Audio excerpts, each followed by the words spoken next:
Well, the further spread of coronavirus and the escalation of the government's action plan has understandably raised concerns about exactly what happens next. And we're going to be joined now by two guests who might help allay some of those fears. From his surgery in Batley, the GP Khalid Naeem joins us. And in the studio, playing hot chairs with Chris Dawkes, we're joined by the employment law expert, Jodie Hill. Thank you very much for both of you. Thank you. I'd just like to bring in employment law expert Jodie.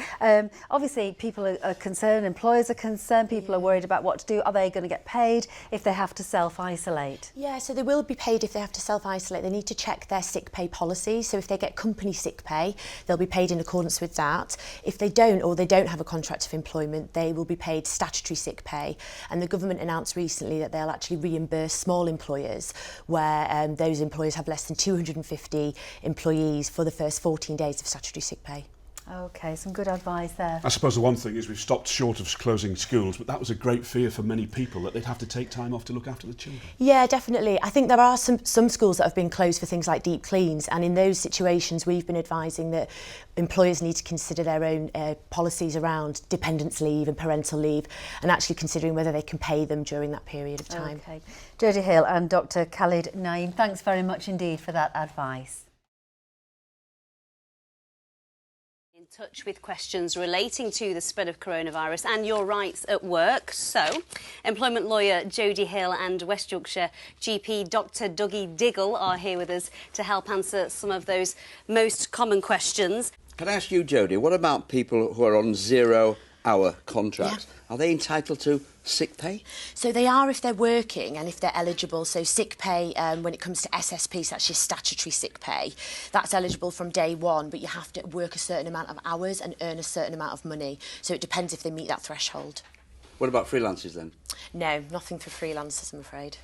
Jodie, if schools do end up closing, which looks a possibility in the not-too-distant future, is there any help for parents? Will they get paid by their employers? So under the current rules, no. They'd have to check their parental leave and dependence leave policy. So under the statute, that's actually unpaid. So because they're not actually sick themselves, you see. So that's the issue that we've got here. They're not actually falling under those sick pay provisions. And so, in a sense, what's happened in the budget hasn't covered for some basic questions and some basic money that a lot of people are going to need. Exactly. Is that right? Yeah, exactly. Well, the implications for working parents who don't have child cover or those who'll struggle to afford it are enormous. Just after the announcement, I spoke to employment law expert Jodie Hill from Thrive Law, and I started by asking her reaction to the news that schools will be closed until further notice. Well, I'm not surprised given the announcement of the, obviously in Wales and Scotland, but I'm pleased that they're actually keeping the school open for some of those key workers, because I think that's going to ease the burden, especially for the frontline workers. But ultimately, this is going to be a real problem for many employers, particularly because a lot of employers can't allow staff to work from home, so manufacturing, things like that. But also, even if you are working from home, it's very difficult if you've got young children to be productive, and it's going to be very difficult for employers moving forward to understand how to deal with this situation. Should measures be put in place to support those people if, say, they need babysitters, they need childcare, so they can actually go out to work? Yeah, I think it would be helpful if the government could put measures in place and financial support for both individuals and businesses. But ultimately, there is no paid leave for parental leave or dependence leave. So employers need to be thinking outside the box and coming up with ideas to work with their staff to retain them. It's not too long till Easter, so if we can get through a couple of weeks and see how we get on, as we can see, it's changing daily at the moment. So I think if people can work together, avoid diverting straight to things like redundancies and layoffs, and come to agreements with staff on home working, unpaid leave, taking annual leave if they can. I think we all just need to work together at this time.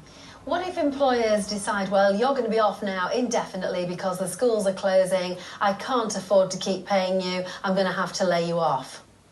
Yeah, I mean, ultimately, we are seeing that happening already. I think there are several schools that have already closed in Yorkshire just because of sickness, and we are seeing that as a real issue. But we're urging people not to do that on the basis that the government have announced that they are going to financially support businesses. So let's see what that support looks like first and try and get through the next couple of weeks. I'm sure they've got annual leave and things that they can look at in the interim. And like I say, consider home working where possible. What are the rights of parents who have to stay at home and have no choice? They can't afford childcare of any kind. They have no choice. So in terms of rights under the employment legislation, it's very limited, unfortunately.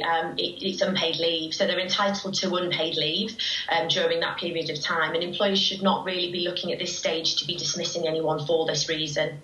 OK, Jodie Hill, employment law expert, thanks very much for joining us.